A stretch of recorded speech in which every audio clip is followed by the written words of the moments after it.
राज्यसभा निवडणुकीची रणधुमाळी सुरू झाली। महाविकास आघाडीकडून शरद पवारांनी अर्ज दाखल केलाय।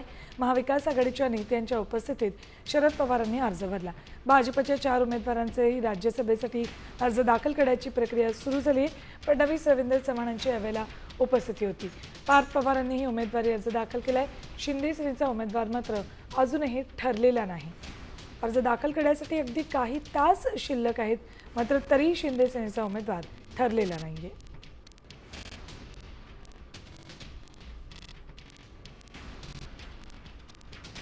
शरद पवारांनी राज्यसभेसाठी अर्ज दाखल केलाय, तर भाजपच्याही 4 उमेदवारांनी अर्ज दाखल केले आहेत। तर शिंदे सेनेचा मात्र अजूनही उमेदवार ठरलेला नाही।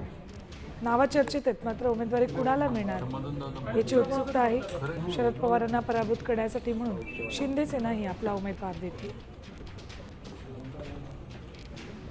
काही तास शिल्लक राहिलेले आहेत, मात्र राहुल शेवाळे, शायना एनसी यांची नावं चर्चेत असली तरी शिंदे सेनेकडून कुणाला उमेदवारी मिळणार याची उत्सुकता ताणली। अजून तरी शिंदे सेनेतल्या उमेदवाराचं नाव समोर आलेलं नाही। तर इकडे भाजप आणि महाविकास आघाडीच्या मात्र उमेदवारांची नावं निश्चित झाली, त्यांचे अर्जही दाखल करून झालेत।